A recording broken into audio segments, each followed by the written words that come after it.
Денеска ќе оствариме средба со граѓаните тука во Стар Конак, едно, јас би рекол, историско место, каде што потекнуваат многу значени државници на Република Македонија. А тука потекнува секако и нашиот кандидат за пратеник од Штип, Пане Кукушев. Тука сум денеска заедно со носителот на листата Данчо Марковски и нормално сакаме да ја упатиме непосредно, како што тераме и до сега кампањата, на лице место, на повеќе места и во повеќе локации во секој град и во секое село, да оствариме средба со граѓаните, да ги кажеме нашите ставови, да ги чуеме оние потреби кои што тие ги имаат за секојдневното живење и нормално да повикаме да излезат на гласање и да ги дадат гласовите за оние кои што сметат дека имаат довер. Овој дел од воведот обично го трае подолго, но сега би сакал да трае пократко, за да можам да кажам она што сакаме да го соопштиме на јавноста во Штип и она што треба да знае и да биде сигурна дека гласот за Либералната партија ќе овозможи после изборите. Прво, тоа е секако промената на власт. Нашиот став дека не прифаќаме непринципиални коалиции и дека не прифаќаме ниту широки, ниту било какви форми, туку чиста победа на опозицијата ни е цел, го повторуваме и овде. Она што значи натаму причина и потреба за самостоен настан е во потребата и можноста да ги извадиме гласачите кои што знаат дека има потреба да се надмине кризата, кои што знаат дека гласањето за било кој од пржинската четврка сушност значи гласање за продолжување на мандатот на оние што ја создадоа кризата и во исто време да бидат сигурни дека во новата влада Либералната партија ќе биде гарантот. Прво на продолжувањето на мандатот на СЈО, второ во составот на таа влада да нема лица кои што се оштетени со криминал или вршеле криминални дејности.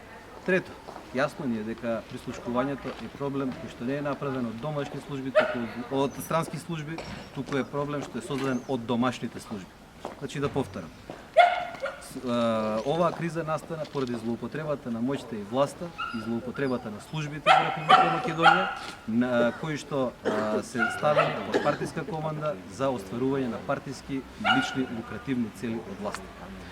Тоа не сме да се повтори и тоа мора натаму да биде спречено и цивилната контрола врз службите да биде воспоставена од задолжените органи. Натаму, она што значи приоритети на Либералната партија, тие се прво консолидирана држава, односно стабилна држава и всушност она што значи функционални институции. Институциите се тие кои што гарантираат остварувањето на правата на човекот и граѓанинот. А има ли посветни права? Правото на живот и од правото на собственост. Во делот на правото на собственост укажуваме дека Либералната партија останува гарант на предприемаштвото. Односно, нема профит, нема плата за никој вработен доколку стопанството не функционира. Стопанството не може да функционира само од администрација. Профитот на фирмите значи поголема плата за вработените. Затоа не лицитираме со минимални плати од толку или волку. Нашата основна цел е да постои што поголема вработеност, да постои што поголем профит кај фирмите, а нашата гаранција во тоа е со одржувањето на постојниот даночен модел. Македонија нема проблем со прибирањето на средствата, има проблем во буџетот, има проблем со нивната нерационална употреба, односно со нерационалниот пласман на средствата во непродуктивни проекти. Конечно, она што се дава од буџетот е всушност давање од граѓаните за граѓаните. И тоа е инвестиција во граѓаните, ако така сакаме да кажем. Инвестиција во луѓето кои што се наоѓаат во немаштија, да излезат од неа, да се вратат на пазарот на труд. И инвестиција во спокојството на пензионерите.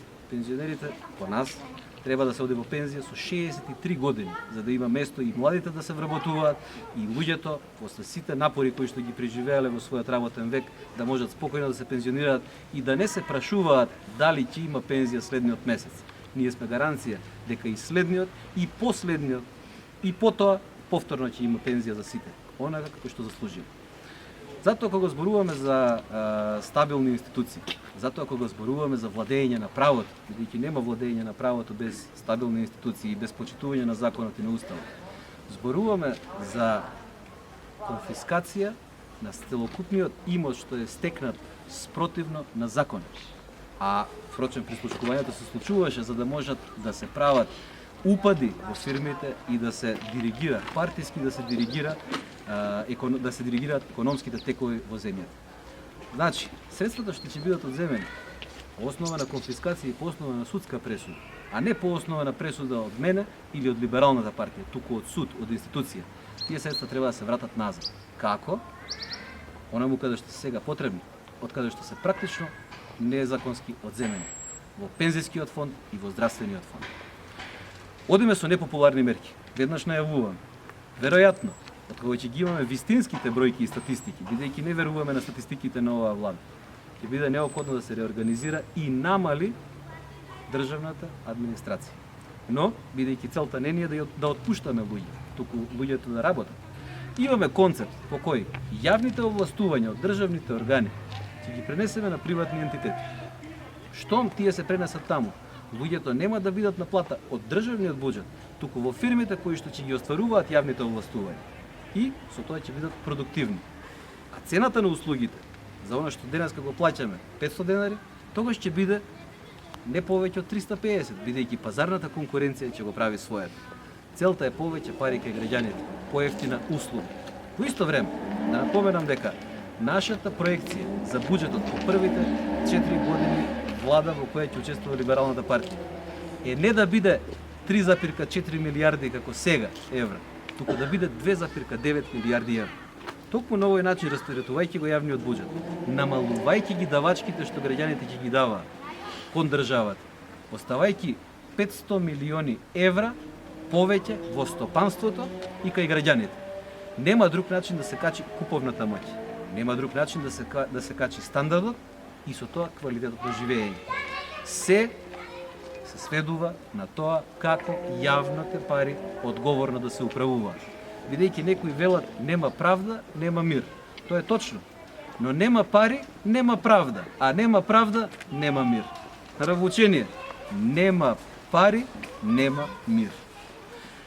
Оно што сакам тука да го потврдам е дека тие непопуларни мерки ќе значат во прво време дека ќе биде тешко, не потешко од сега, туку само реално ќе се соочиме со вистинската состојба до која не доведе оваа власт. Гарантираме, ниту партиски ќе одлучуваме кој треба да се вработува, ниту кој да се отпушта. За се има принцип. Намалувањето на администрацијата е едноставно. Колку што ќе треба да се намалува и тие луѓе да се префрлаат во производниот или услужниот сектор, е по принципот последен дојден, прв замина. Не е целта луѓето да ги оставаме без работа заради тоа што така сака некој или некоја партија.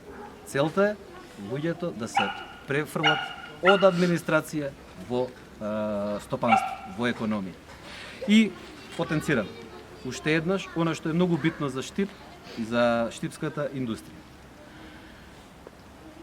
Рамниот данок не е проблем. Ние го браниме рамниот данок како решение уште од 2006 година. И на тоа остануваме.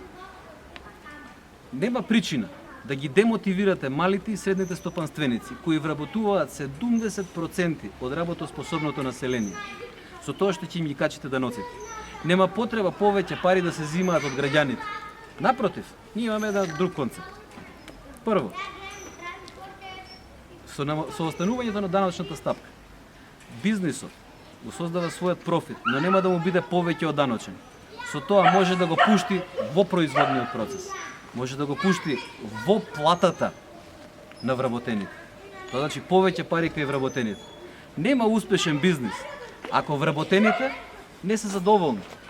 Вработените се столбот на фирмата заедно со менаџмент. Тоа се вистинските односи меѓу луѓето кои ќе ги создадете, наместо да создавате односи на кавга меѓу вработениот и работодавец. Либералната партија, и ова исто така сакам да го знаете и да го потенцирам. Либералната партија сака влада која нема да определува колку ќе биде минималната плата, туку ќе гарантира дека минималната плата договорена меѓу работодавците и синдикатите ќе биде испочитувана и ќе биде исплатена. И воспротивно ќе презима државата мерки, а не либералната партија. Ќе презима мерки.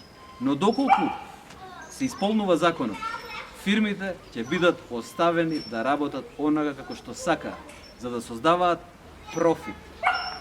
Едноставно да резимирам. Целта е граѓаните да си ги имаат своите пари онага како што сакаат. За таа цел кажуваме и неколку непопуларни мерки кои во одредени средини, исто така некои сметаат дека не треба да ги соопштуваме јавно, за да не губиме поддршка. Луѓе, ајде да си кажуваме отворено. Не може Штип да плаќа за субвенциониран превоз на пензионери во Скопје. Не е фер.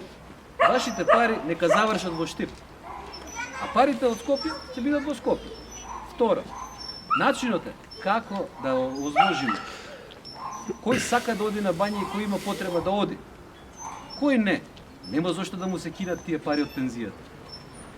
Мора да се, така се постигнува социјална правда. Сметаме дека породилното боледување треба да трае 18 месеци. И да, тоа треба да биде државна грижа, социјална грижа. Затоа што џабе ние ќе велиме зголемете го своето семејство, ако 9-тиот месец мајката треба да оде на работа, а нема каде да го остави своето дете. Нема 9 месец, 8. И што велите? И 8 месец. Она решение кое што се обидува владата да го направи, и ви благодарам за подсетувањето. Она решение кое што се обиде владата да го наметне, да работодавецот да ги плаќа давачки. Да ве молам, зашто имаме ние социјални фондови? Или толку се празни што не може да ги исполнат основните обврски. Остануваме на тоа. Решенијата прво ќе бидат финансиски издржани, второ ќе бидат пазарно ориентирани и трето, она што е можеби најбитно, ќе бидат одржливи. Ако не се одржливи, нема ништо. Во делот на популарните мерки, ако сакате така да ги наречеме, се залагаме за укинување на забраната, за целосната забрана за пушење што постои во моментот во угостителските објекти. Да, има угостителски објекти каде што собствениците или гостите нема да сакаат да се пуши. Тие ќе си бидат така. Но има и некаде каде што сакаме да излеземе и да си го поминеме времето онака како што сакаме. Затоа и тој дел ќе го либерализираме. Уште побитно. Сакаме оваа смешна забрана за пивање алкохол до 19 часот да се тргне. Ајде да не се лажеме, ако некој сака да се опие, ќе си купи алкохол во 12 часот. Нема зошто да ги малтретираме луѓето, на слава не може да отидат како луѓе. И уште едно атипично решение, кое е исто така пазарно. Мола? За ајварите да не прават дома дим да не имаме. Ама ајде, тоа не е европска директива, така е. Нема врска. Тоа се смешни работи како да им се наметнат давачки на луѓето. Она што е битно и за штипскиот бизнис, сакам уште да го потенцирам. Се надевам дека може да го искористим. Знаеме дека цената на струјата е значаен инпут во финалната цена на производот. Либералната партија гарантира дека по 6 месеци влада во која учествува Либералната партија, либерализацијата на пазарот на струја ќе биде комплетирана. Што тоа значи? 35% најмалку поевтина струја за производните објекти. Купување на слободниот пазар. Односно си купувате провајдер од кој што сакате, за вашата фирма да има поевтина струја, согласно договорот што ќе го направите, за да може натаму вашиот производ да биде со пониска влезна цена и со тоа да биде поконкурентен и на домашниот и на странскиот пазар. Тоа мислам дека за штипскиот текстил особено многу ќе значи. Тоа се начини како може да помогнете на пазарна основа. Се друго е лага. Се друго значи земам пари од тебе, давам на овој. Земам пари од него, давам на оној. Парите се ваша собственост. Да подсетам, укинувањето на радиодифузната такса е предвидено кај нас од едноставна причина што нема потреба да ја финансираме македонската радиотелевизија два пати. Плаќаме данок, се финансира телевизијата. Плаќаме радиодифузна такса, дополнително се финансира. Нема потреба од екстремно финансирање. Нека биде доволно. Мислам дека тука горе-долу ги објаснивме основните приоритети. Сега кога ќе заврши снимањето можеме да продолжиме и натаму да разговараме директно и непосредно. Едноставно сакаме да ви кажеме дека сите проекти кои што ги имаме зацртано, затоа и не се во огромен број, се остварливи. За се, сега и во исто време нема да може да има решение. Поентата е да ги решаваме едно по едно, во јасна временска динамика, зацртаните цели и идеи. А ono што е најбитно е дека тие се наменети со парите, да се решаваат со парите од граѓаните за граѓаните. Никој од нас не е собственик на државниот буџет. Ние ќе бидеме само менаџери на тоа што значи јавен буџет. Истото ќе го бараме и за локалните власти, затоа што и локалната самоуправа располага со пари кои што потекнуваат од граѓаните. Ви благодарам.